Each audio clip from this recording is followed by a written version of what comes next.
गौरी पुत्र गणेश भगवान की जय। बोलिए श्री शंकर पार्वती भगवान की जय। मित्रों, आज सावन मास का मंगलवार है और सावन मास के प्रत्येक मंगलवार को माँ मंगला गौरी का व्रत रखा जाता है। आज के दिन मंगला गौरी व्रत की कथा को सुनने से पति को लंबी आयु और संतान प्राप्ति होती है। इस व्रत को करने से माता पार्वती सदा सौभाग्यवती रहने का आशीर्वाद प्रदान करती हैं। देवी गौरी का ये व्रत मंगला गौरी के नाम से विख्यात है। जिस प्रकार माता पार्वती ने भगवान शिव को पाने हेतु कठोर तप किया था, उसी प्रकार स्त्रियां इस व्रत को करके और इसकी कथा को सुनकर अपने पति की लंबी आयु का आशीर्वाद तथा घर में खुशहाली तथा धन्य धान की प्राप्ति के लिए करती हैं। आज मैं आपको सुना रहा हूँ माँ मंगला गौरी की बड़ी ही दुर्लभ कथा। तो इस कथा को सच्ची श्रद्धा और प्रसन्न चित मन से पूरा अवश्य सुनिएगा। इस कथा को सुनने से मनुष्यों के सभी पाप कट जाते हैं और मनोकामनाओं की पूर्ति होती है। एक गांव में एक बुढ़िया माई रहती थी। बुढ़िया माई का एक बेटा था जिसका नाम भोला था। उसकी एक सुंदर पत्नी थी जिसका नाम रूपा था। भोला अपनी माँ का बहुत ख्याल रखता था। बहू भी बहुत सीधी साधी थी, लेकिन बुढ़िया माई दिन रात बहू से झगड़ा करती रहती थी। एक दिन बुढ़िया माई ने घर आकर बताया, बहू सुन, मैं शिव जी के मंदिर से आ रही हूँ। वहाँ सब बातें कर रहे थे कि यदि सावन के सोमवार का व्रत कर अगले दिन मंगल को मंगला गौरी व्रत किया जाए तो भोले बाबा और माँ पार्वती की कृपा से तुझे बेटा हो सकता है। तब रूपा ने कहा, लेकिन माँ जी, मैं तो केवल सोमवार का व्रत करती हूँ। ठीक है, अब आप कह रही हैं तो इस बार मैं दोनों व्रत करूँगी। बुढ़िया माई केवल उसे परेशान और भूखा रखने के लिए ये सब कह रही थी। उसने आगे कहा, अरे ऐसे व्रत नहीं करना है। दोनों दिन कुएं से 7 घड़े पानी शिवलिंग पर चढ़ाना है। रूपा ये सुनकर परेशान हो गई और उसने कहा, माँ जी, मैंने तो ये सब करते किसी को नहीं देखा है। ये सुनकर बुढ़िया माई को क्रोध आ गया। उसने कहा, मैं क्या झूठ बोल रही हूँ, ये केवल संतान प्राप्ति का उपाय है जो तुझे करना ही पड़ेगा। ये सुनकर रूपा चुप हो जाती है। कुछ दिन बाद सावन शुरू हो जाता है। रूपा ने पहले सोमवार को सुबह पूजा पाठ कर व्रत शुरू किया और 7 घड़े पानी कुएं से भरकर शिव जी पर चढ़ा दिया। कुआं मंदिर से काफ़ी दूर था, इसलिए उसे काफ़ी समय लग गया। ये सब करने में शाम हो गई। जब रूपा वापस आई तो देखा भोला बहुत गुस्से में घर के बाहर बैठा है। रूपा के पूछने पर उसने गुस्से में कहा, कहाँ चली गई थी? इतनी देर लगती है जल चढ़ाने में।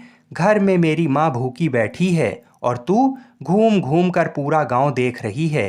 ये कहकर भोला ने उसे मारा। रूपा मार खाकर बिना कुछ खाए सो गई। अगले दिन उसकी सास ने कहा, बहू, आज फिर से तुझे जल चढ़ाना है। ये सुनकर रूपा ने कहा, माँ जी, कल से मैंने कुछ खाया नहीं है और इनकी मार से मेरा पूरा शरीर दुख रहा है। आज मैं कलश कैसे उठा पाऊंगी? ये सुनकर बुढ़िया माई ने कहा, कुछ भी कर, लेकिन ये तो तुझे करना ही पड़ेगा। रूपा पूजा करने के लिए मंदिर में चली गई और पूजा करने के बाद वह कुएं पर आई। बड़ी मुश्किल से उसने पहला कलश भरा और चल दी, लेकिन कुछ दूर चलने पर वह गिर पड़ी और उसका मटका भी टूट गया। रूपा एक पेड़ के नीचे बैठकर रोने लगी। तभी वहाँ एक साध्वी आई और उसने कहा, बेटी क्यों रो रही हो? रूपा ने रोते हुए सारी बात बता दी।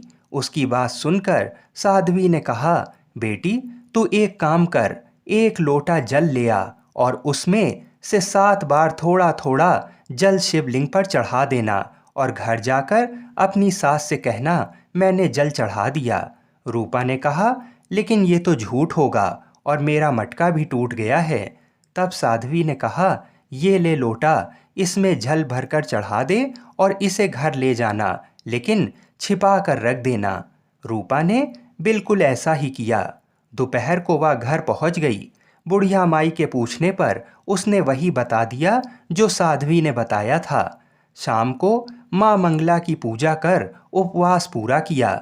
इसी तरह 2 मंगला गौरी व्रत पूरे हो गए। लेकिन जब तीसरे व्रत की बारी आई तो बुढ़िया माई चुपचाप रूपा के पीछे गई।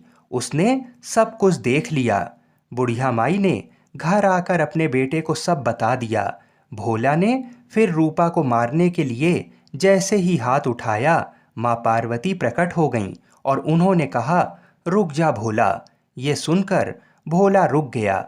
बुढ़िया माई माँ पार्वती के पैरों में गिर गई। भोला भी माँ से माफ़ी मांगने लगा। माँ पार्वती ने कहा, माफ़ी मांगनी है तो इससे मांग जो तेरे और तेरी माँ के जुल्म सहकर भी पत्नी धर्म निभा रही है। भोला ने रूपा से माफ़ी मांगी। बुढ़िया माई ने कहा, बेटी मुझे माफ़ कर दे, तुझे परेशान करने के चक्कर में मैंने ये सब कहा था। रूपा ने कहा, माँ इस संसार से मेरा मन भर गया है, आप मुझे अपने साथ ले चलिए। पार्वती जी ने कहा, ठीक है, आज से तू मेरी कृपा से जंगल में एक आश्रम बनाकर भक्ति करेगी, लेकिन इन दोनों को सजा मिलेगी।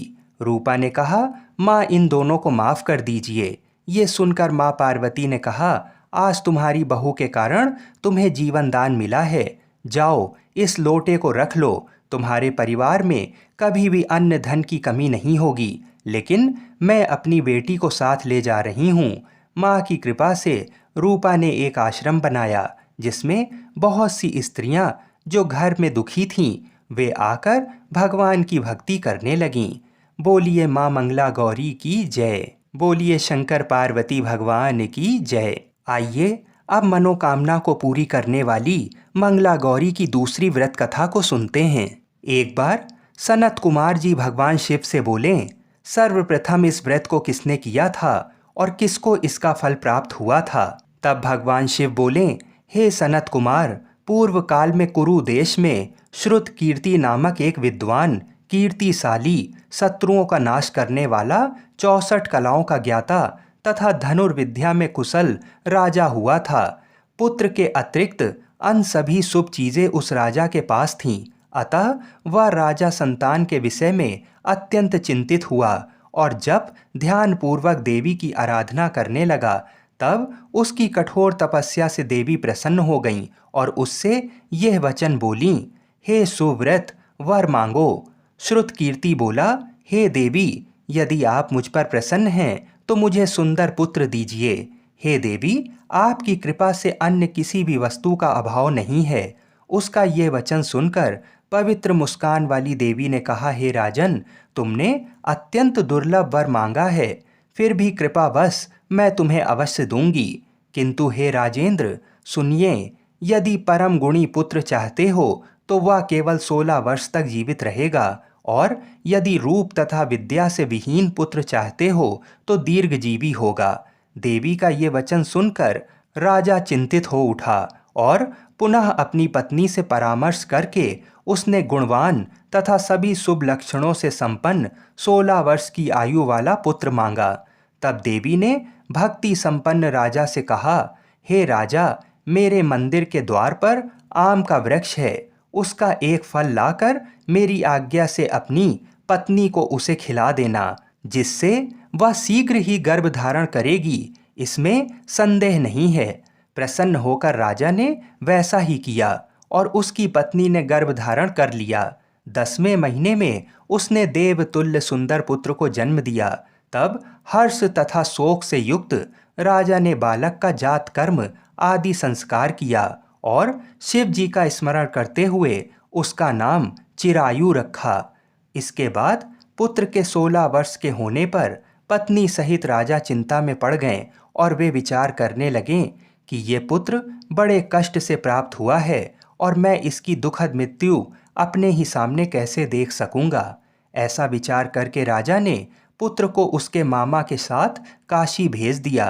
प्रस्थान के समय राजा की पत्नी ने अपने भाई से कहा कि कार्पटिक का वेश धारण करके आप मेरे पुत्र को काशी ले जाइए। मैंने भगवान मृत्युंजय से पूर्व में पुत्र के लिए प्रार्थना की थी और कहा था, हे विश्वेश, आप जगतपति की यात्रा के लिए मैं उसे पुत्र को अवश्य भेजूंगी। अतः आप मेरे पुत्र को आज ही ले जाइए और सावधानी पूर्वक इसकी रक्षा कीजिएगा। अपनी बहन की ये बात सुनकर भांजे के साथ वह चल पड़ा।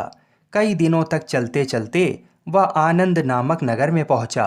वहां सभी प्रकार की समृद्धियों से संपन्न वीरसेन नाम वाला राजा रहता था।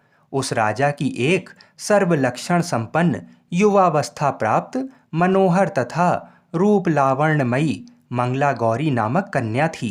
सभी उपमानों को तुच्छ करके सौंदर्य अभिवृद्धि को प्राप्त वह कन्या किसी समय सखियों के साथ नगर के उपवन में क्रीड़ा करने के लिए गई हुई थी। उसी समय वह चिरायु तथा उसका मामा वे दोनों भी वहां पहुंच गए और उन कन्याओं को देखने की लालसा से वहीं विश्राम करने लगे। इसी बीच विनोद पूर्वक क्रीड़ा करती हुई उन कन्याओं में से किसी एक ने कुपित होकर राजकुमारी को अपशब्द कह दिया।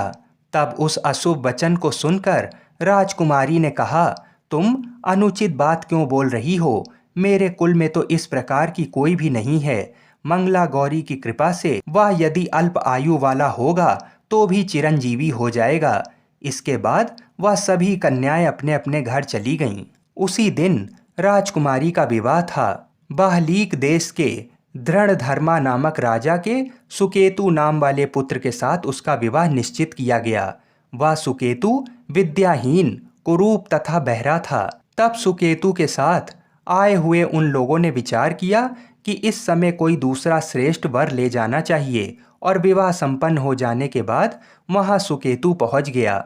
उन लोगों ने चिरायु के मामा के पास जाकर याचना की कि आप इस बालक को हमें दे दीजिए, जिससे हमारा कार्य सिद्ध हो जाए। ये सुनकर चिरायु के मामा बहुत प्रसन्न हुए, क्योंकि इसने उपवन में पहले ही कन्या मंगला गौरी की बात सुन ली थी। फिर भी उसने एक बार कहा कि आप लोग इसे किस लिए मांग रहे हैं? आप लोगों का सम्मान रखने के लिए मैं इसे दे रहा हूँ।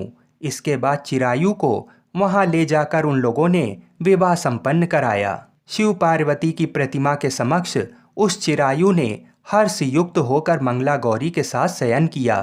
उसी दिन चिरायु के 16 वर्ष पूर्ण हो चुके थे और अर्धरात्रि में साक्षात काल सर्प रूप में वहां आ गया। इसी बीच संयोगवश राजकुमारी जाग गई। उसने उस महासर्प को वहां देखा और वह भय से व्याकुल होकर कांपने लगी।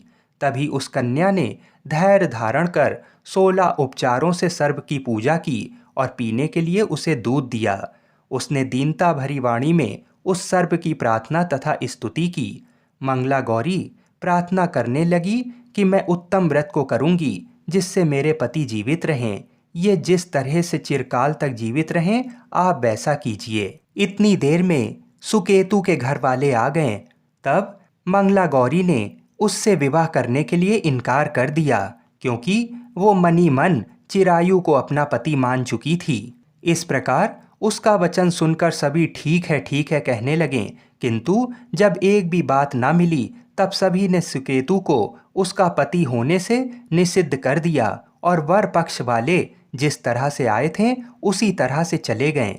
उसके बाद अपने वंश को बढ़ाने वाले महान यश से संपन्न तथा परम मनस्वी मंगला गौरी के पिता ने अन्न पान आदि का सत्र चलाया। उन्होंने वर पक्ष का वृतांत कानों कान सुन लिया कि स्वरूप से कुरूप होने के कारण लोगों के द्वारा किसी अन्य को वर के रूप में आदर पूर्वक लाया गया था।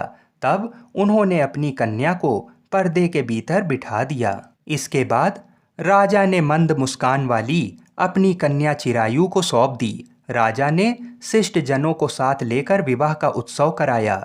इसके बाद राजा वीरसेन ने वस्त्र आभूषण आदि सेना घोड़े रथ तथा अन्य बहुत सी सामग्रियां देकर उन्हें विदा किया। इसके बाद कुल को आनंदित करने वाला वह चिरायु पत्नी तथा मामा को साथ लेकर सेना के साथ अपने घर पहुंचा। लोगों के मुख से उसे आया हुआ सुनकर उसके माता पिता को विश्वास नहीं हुआ। इतने में वह अपने माता पिता के पास आ गया और स्नेह से परिपूर्ण वह चिरायु भक्ति पूर्वक उनके चरणों में गिर पड़ा। तब अपने पुत्र का मस्तक सूंघकर उन दोनों ने परम आनंद प्राप्त किया। पुत्रवधू मंगला गौरी ने भी सास ससुर को प्रणाम किया।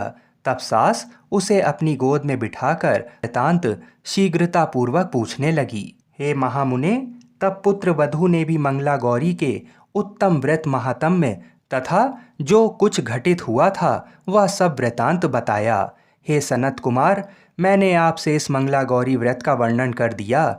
जो कोई भी इसका श्रेष्ठ वर्णन करता अथवा जो इसे कहता है उसके सभी मनोरथ पूर्ण हो जाते हैं, इसमें संदेह नहीं है। सूत जी बोले, हे ऋषियों, इस प्रकार शिव जी ने सनत कुमार को ये मंगला गौरी व्रत बताया और उन्होंने सभी कार्यों को पूर्ण करने वाले इस व्रत को सुनकर महान आनंद प्राप्त किया। बोलिए शंकर पार्वती भगवान की जय। बोलिए श्री राधा कृष्ण भगवान की जय। हर हर महादेव। तो आज मैं आपको सुना रहा हूँ भगवान शिव और माता पार्वती की बड़ी ही दुर्लभ कथा। तो इस कथा को बड़ी श्रद्धा और प्रसन्न चित मन से सुनिएगा। एक बार की बात है, जब श्री राधा जी पृथ्वी लोक पर चलने लगीं तो गोलोक के श्री राधा जी के लीला पक्षी श्री शुकदेव जी ने भी साथ चलने को कहा। तो वहीं राधा जी की आज्ञा से भगवान की अमर कथा रूपी भागवत कथा के प्रचार करने के लिए गोलोक के लीला पक्षी श्री सुखदेव जी एक सुग्गी के गर्भ के अंडे के रूप में प्रकट होकर अमरनाथ में प्रकट हुए थे। वह अंडा हवा के झकोरों के कारण फूट गया था तथा अमरनाथ में फूटा हुआ पड़ा था। इधर एक बार श्री नारद जी घूमते घूमते कैलाश पर्वत पर पहुँचे तो श्री पार्वती जी ने नारद को सत्कार करने के बाद पूछा कि नारद जी, आप कहाँ से आ रहे हैं? तो नारद जी ने कहा कि मैं हर जगह घूमते हुए आ रहा हूँ, परंतु अब घूमना कम कर दिया है क्योंकि लोगों पर विश्वास नहीं है। इसका कारण लोगों में प्रेम एक दूसरे के प्रति नहीं है, केवल दिखावे का प्रेम है, वस्तुतः नहीं है। तब पार्वती जी ने कहा, हे नारद जी, लेकिन हमारे पति भूत भावन शंकर जी में तो बहुत प्रेम है, यानी श्री शंकर जी हमसे बहुत प्रेम करते हैं। तब श्री नारद जी ने कहा कि हे पार्वती जी, जब आपके पति देव श्री शंकर जी आपसे प्रेम करते हैं तो ये जरूर बतलाए होंगे कि श्री शंकर जी जो अपने गले में माला पहनते हैं वह कैसी और किसकी माला है। तब पार्वती ने कहा, हे नारद जी, ये माला पहनने का रहस्य तो वे अभी तक नहीं बतलाए हैं। तब नारद जी ने कहा कि फिर आपके पति आपसे झूठा या दिखावे का प्रेम करते हैं, वस्तुतः प्रेम नहीं करते हैं। इतना कहकर श्री नारद जी वहां से चल दिए। इधर वहीं एक बार पार्वती जी ने भोलेनाथ से अनुरोध किया कि कृपा ये बताइए कि आपके गले में किसकी माला है तथा ये वर दें कि हे स्वामी, मुझे आपसे वियोग नहीं हो और हमेशा आत्मज्ञान बना रहे, इसका कोई उपाय बताएं। आगे श्री शंकर जी ने कहा कि इस आत्मज्ञान को मैं समय से बतलाऊंगा, परंतु श्री नारद जी द्वारा जो भेद वचन है उन भेद वचनों के समाधान को करते हुए श्री शंकर जी ने कहा कि हे पार्वती, ये हमारे गले में जो मुंडों की माला है वह मुंडमाला तुम्हारे ही मुंडों की है, जिनको मैंने तुम्हारे बार बार मरने पर तुम्हारी यादगारी में माला के रूप में धारण किया है, क्योंकि मैं तुमसे अति प्रेम करता हूँ। तब पार्वती जी ने कहा कि मैं बार बार मर जाती हूँ और आपकी मृत्यु नहीं होती, इसका कारण क्या है? तब श्री शंकर जी ने कहा कि हे पार्वती, मैंने अमर कथा सुना है जिससे मैं अमर हूँ। ये घटना सुनकर श्री पार्वती जी ने अमर कथा सुनने के लिए श्री शंकर जी से प्रार्थना की। तब शंकर जी ने कहा, हे पार्वती, इस समय मैं तुम में अमर कथा सुनने का पूर्ण लक्षण नहीं देख रहा हूँ, फिर भी तुम्हारे आग्रह करने के कारण मैं अवश्य कथा सुनाऊंगा। यानी आज आपको अति गोपनीय कथा सुना रहा हूँ जिसको सुनकर तुम भी अमर हो सकती हो, इसलिए आप जरा बाहर देख कर आइए कि कहीं कोई और तो नहीं है। श्री पार्वती जी ने बाहर आकर चारों तरफ अच्छी तरह देखा तो वहाँ एक सुख सावक के विगलित अंडे के सिवा कुछ नहीं था। उन्होंने श्री शंकर जी से कहा कि बाहर कोई नहीं है। तब बीच बीच में पार्वती जी कथा सुनने के दौरान हुंकारे भरती थीं। दसम स्कंद की समाप्ति पर वे निद्राग्रस्त हो गईं, यानी पार्वती माता को नींद आ गई। एवं 12वें स्कंद की समाप्ति पर पार्वती जी ने शंकर जी से कहा कि हे प्रभु, क्षमा करेंगे, मुझे 10वें स्कंद के बाद नींद आ गई थी, मैं आगे की कथा नहीं सुन सकी हूँ। अर्थात श्री कृष्ण उद्धव संवाद जो 11वें स्कंद में है उसको मैंने नहीं सुना तथा 12वें स्कंद की कथा भी नहीं सुनी। इधर ये जानने हेतु कि फिर कथा के बीच में हुंकारी कौन भर रहा था। अगर पार्वती माता सो रही थीं तो बार बार हुंकारी कौन भर रहा था, ये प्रश्न दोनों के मन में जागा। ये जानने के लिए शिवजी बाहर निकले। उन्होंने एक सुंदर शुक सावक को देखा, यानी एक तोते के बच्चे को देखा। श्री शंकर जी ने पार्वती जी से पूछा, आखिर ये सुख सावक कहाँ से आ गया। पार्वती जी ने विनीत वाणी में कहा कि ये तो विगलित अंडे के रूप में पड़ा था तथा श्री भागवत कथा रूपी अमृतपान से जीवित हो गया। इस प्रकार अमर कथा की गोपनीयता भंग होने से शंकर जी सुख सावक को पकड़ने के लिए झपटे। सुख सावक उड़ गया और उड़ते उड़ते भय से श्री बद्रिक आश्रम के निकट स्थित व्यास आश्रम पर श्री व्यास जी की पत्नी पिंगला के मुख में प्रवेश कर गया। फिर शंकर जी ने श्री व्यास जी द्वारा सांत्वना प्राप्त कर वापस अपने आश्रम पर लौट गए। इधर श्री सुखदेव जी 16 वर्षों तक पिंगला के गर्भ में रहे। अंतोतगत्वा श्री व्यास जी के अनुरोध करने पर सुखदेव जी ने अपना भय बताना प्रारंभ किया। उन्होंने गर्भ के भीतर से कहा कि उन्हें बाहर आने पर माया से ग्रसित होने का भय है। यदि भगवान श्री कृष्ण द्वारा माया से ग्रसित नहीं होने का आश्वासन मिले तब वे बाहर आएंगे। व्यास जी के अनुरोध से भगवान श्री कृष्ण जी ने सुखदेव जी को माया से ग्रसित नहीं होने का आश्वासन दिया। तब सुखदेव जी गर्भ से बाहर आए और जन्म लेते ही जंगल में तपस्या करने चल पड़े तथा पुनः सुखदेव जी जो अपने पिता व्यास जी के बुलाने पर भी नहीं आए, लेकिन व्यास जी के ब्रह्मचारी शिष्य द्वारा गाए जाते हुए श्री भागवत जी के मंत्रों से अपनी समाधि को तोड़ दिया। इस श्लोक को पूरा सुनकर श्री सुखदेव जी ने समाधि तोड़ दी तथा श्लोक को सुनकर उन श्री व्यास जी के शिष्यों के पीछे पीछे चल दिए। इस घटना का मुख्य कारण भागवत कथा ही है।